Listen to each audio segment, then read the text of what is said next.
परिस्थितियों में जो हल उठाए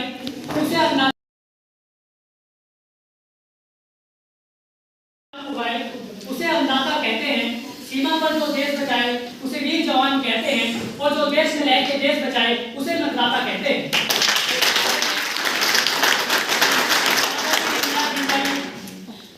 और मेरठ कॉलेज मेरठ चुनावी साक्षरता क्लब की संयोजिका प्रोफेसर पूनम सिंह मैम और सम्मानित सभी शिक्षकगण एवं मेरे सम्मुख उपस्थित पूरी युवा शक्ति को आज मेरठ कॉलेज मेरठ में चुनावी साक्षरता क्लब के तत्वाधान में आयोजित मतदाता जागरूकता कार्यक्रम जिसका विषय है मजबूत लोकतंत्र के लिए चुनावी साक्षरता वर्तमान समय की मांग के शुभ अवसर पर आप सभी का हार्दिक अभिनंदन और आभार। बड़े सौभाग्य की बात है कि हम एक ऐसे देश में निवास करते हैं जहां प्रत्येक व्यक्ति को अपने मतदान का स्वेच्छा से मतदान करने का प्रयोग का अधिकार मिलता है। क्या ही अच्छा हो यदि यह स्वेच्छा एक सकारात्मक दृष्टिकोण को प्राप्त कर ले, क्योंकि आज के समय में चुनावी मतदान प्रतिशत के साथ साथ चुनावी साक्षरता एक बड़ी चुनौती है, जहां एक और देखा जाता है कि चुनावी मतदान प्रतिशत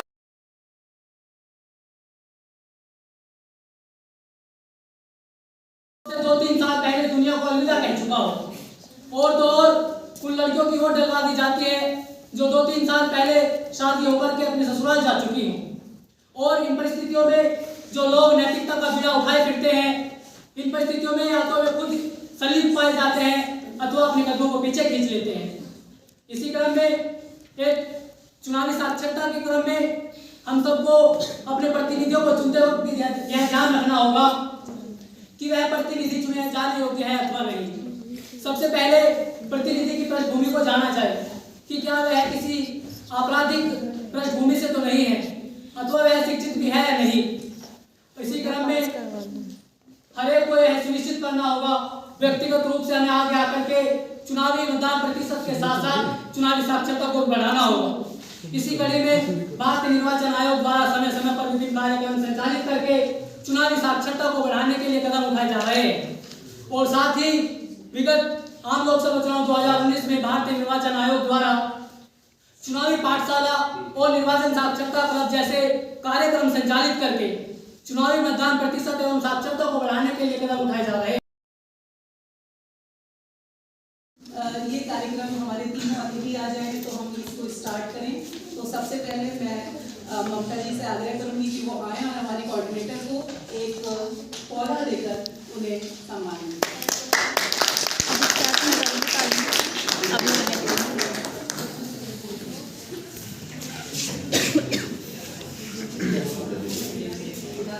निशा मनीष मैम, आपको भी मैं आमंत्रित करना चाहूंगी कि वो आप और अर्चना मैम को पौधा देकर सम्मानित करें।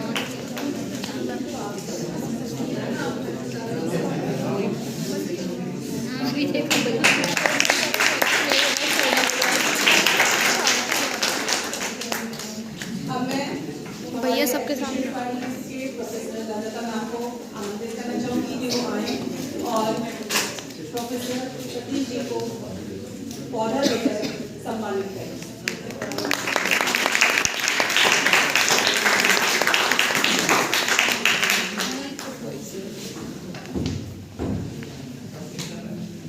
चलिए कार्यक्रम को आगे बढ़ाते हैं और ऋषभ बीएड फर्स्ट ईयर में आमंत्रित करना चाहेंगे। कृपया अपना ध्यान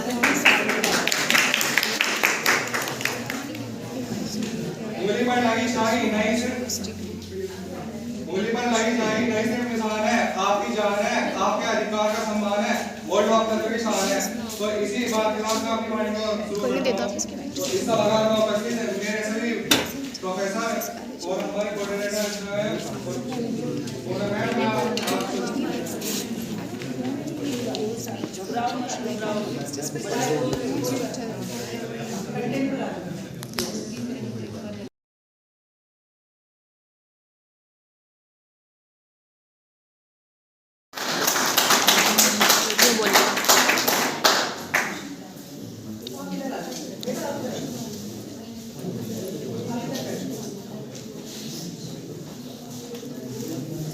डीएलसी के तत्वाधान में आयोजित चुनावी चुनावी साक्षरता कार्यक्रम में उपस्थित मंचस्थ समस्त सम्मानित सदस्य, सम्मानित टीचर्स, प्यारे बंधुओं, नमस्कार। मेरा नाम रोहित है और मैं बीएड फर्स्ट ईयर का विद्यार्थी हूँ। चुनावी साक्षरता कार्यक्रम में बोलने के लिए जो विषय दिया गया है, शीर्षक है, उसका नाम है मजबूत लोकतंत्र के लिए चुनावी साक्षरता वर्तमान समय की मांग है। यानी कि आज के जो नए युवा हैं, जो नई पीढ़ी के लोग हैं, जो मतदान की प्रक्रिया में शामिल होना चाहते हैं, उनमें चुनावी साक्षरता होना बहुत जरूरी है। चुनावी साक्षरता से मतलब यह है कि उन्हें यह पता होना जरूरी है कि चुनाव का महत्व क्या है, वोट का महत्व क्या है, वोट के माध्यम से हम क्या बदलाव ला सकते हैं, ये एक मतदाता को पता होना बहुत जरूरी है। हमारे देश में पहली बार 1892 के अधिनियम के माध्यम से चुनाव पद्धति की शुरुआत हुई थी और पहली बार महिलाओं को 1919 के अधिनियम के माध्यम से वोट देने का अधिकार दिया गया था।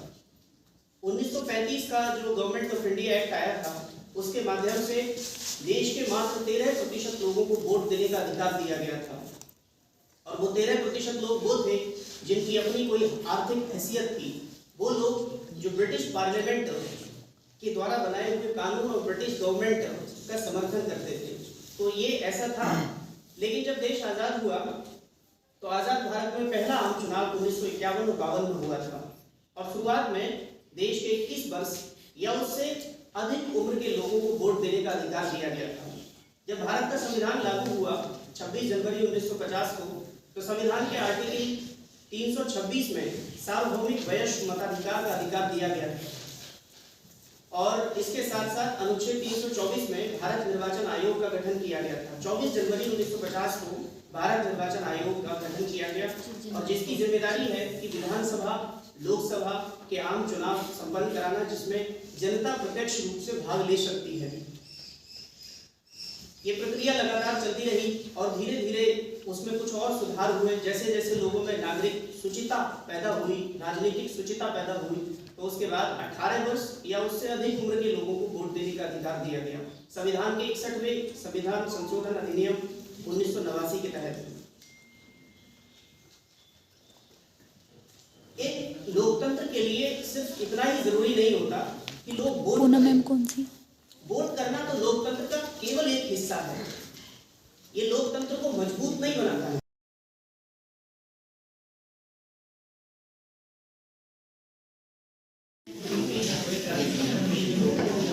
A very good afternoon to all my respected and my worship chief guests, my respected ma'am, and all the students who are presented here.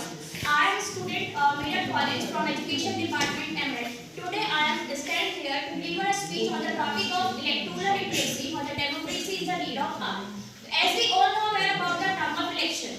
Election के बारे में सबको पता होता है. So why do we need a term for know the electoral club and electoral literacy? Electoral literacy know the meaning about the knowledge and understanding about the election. It educates the rights and responsibilities. It teaches the rights and responsibility of an individual person as a democratic country. मतलब एक citizen के democratic country में क्या rights क्या responsibilities होते हैं. India के अंदर इलेक्शन एक सीजन फेस्टिवल की तरह होता है। जैसे हमारे यहाँ पे सारे फेस्टिवल्स मनाए जाते हैं, ऐसे ही एक इलेक्शन होता है। People come from the diverse citizens, diverse corner of the country to cast the vote. But cast the vote is not the right.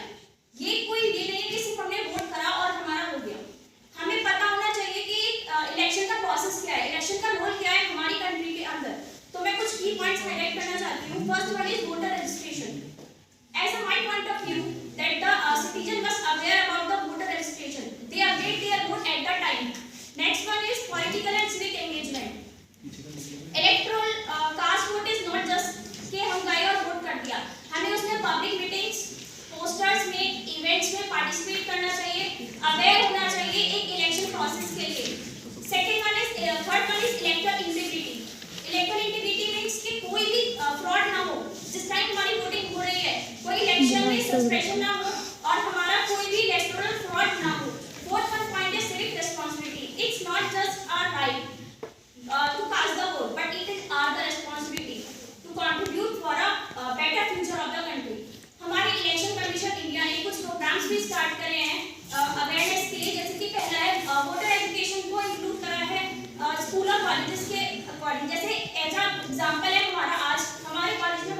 Amrish Shafi, M.Ed first year.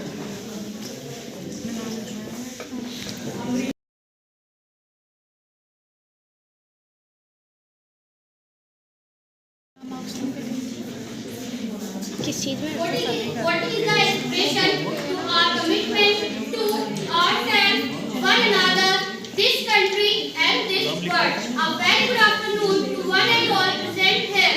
I, Amrish Shafi, M.Ed, stand before you all to deliver my speech on the topic voters and voting awareness. First of all, I will start from the introduction.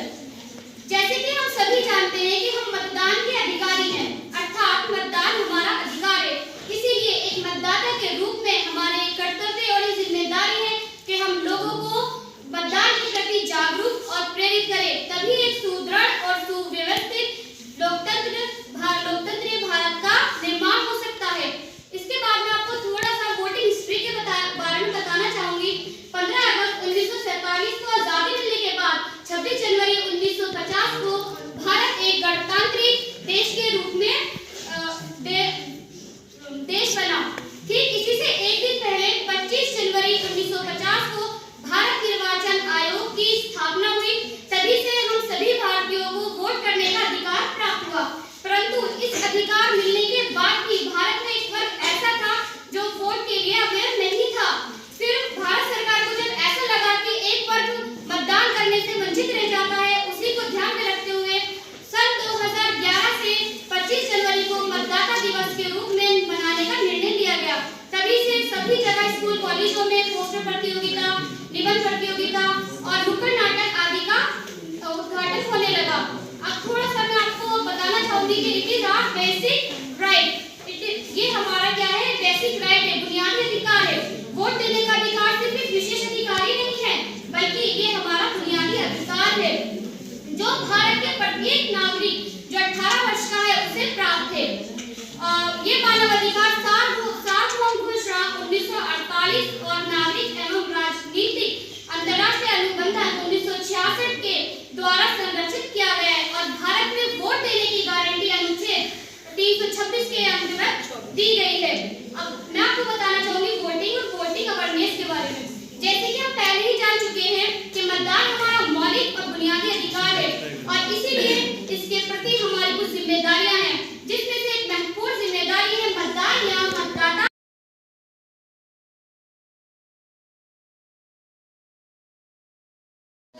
आप सभी का। आज हम बात कर रहे हैं प्रत्येक मत बहुमूल्य है। डियर ऑडियंस, आज हम बात कर रहे हैं प्रत्येक मत बहुमूल्य है। हम कितने सौभाग्यशाली हैं कि हमने एक लोकतांत्रिक देश में जन्म लिया जहां हमारे मत को महत्व दिया जाता है, जहां सत्ता हमारे हाथों में है, जहां हम एक मत से सरकार बना भी सकते हैं और बिगाड़ भी सकते हैं। आपका एक एक वोट मेरे, आपके और हम सब के लिए गेम चेंजर साबित हो सकता है। देश के लिए आपका हर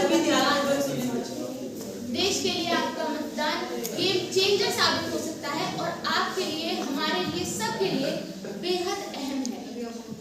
आपके वोट की क्या महत्व हो सकती है, इसका विश्लेषण मैं आपको करती हूँ। शुरू में आपका एक वोट करीब 4% ऐसे बच्चों को शिक्षा दिला सकता है जिन्हें अपनी पढ़ाई छोड़नी पड़ी। आपका एक वोट 5 करोड़ से ज्यादा ऐसे अति गरीब लोगों की जिंदगियां संवार सकता है। आपका एक वोट मरीजों को बेहतर इलाज दिला सकता है। सड़क, बिजली, घर, पानी, इन तमाम समस्याओं पर हमेशा के लिए विराम लगा सकता है। इतनी ताकत है आपकी एक उंगली में। आप केवल बटन दबाकर देश की तस्वीर बदल सकते हैं। डियर ऑडियंस, मैंने हमेशा अपने पापा से सुना कि सबसे बड़ा दान कन्यादान, लेकिन सही मायनों में जो दान देश के निर्माण के लिए दिया गया हो, उससे बढ़कर और क्या ही दान हो सकता है। मेरी नजरों में मतदान से बढ़कर ना तो कोई दान है और ना ही कोई अधिकार है। डियर ऑडियंस, इससे सौभाग्य वाली बात और क्या हो सकती है कि आप और मैं आजाद भारत में सांस ले रहे हैं, जहां आपके मत का महत्व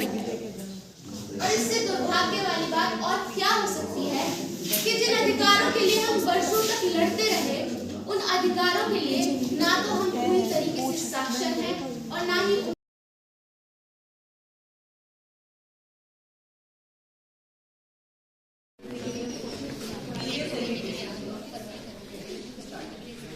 Voting is not only your right, it's your responsibility. Cast your vote and make your voice heard. Good afternoon, everyone. I'm Shuhani Tyagi, pursuing bachelor's degree. Now, 2024 elections are overhead, and I think everyone present here are eligible to cast their votes, with few exceptions. I don't want to make the speech for elections very complex. I just only want to convey you all. I just only want to tell you what power you consist as a voter. Talking about one of the historical phase of India, when India was dominated by one party, that is Congress party, and it has a majority in Lok Sabha in all states also.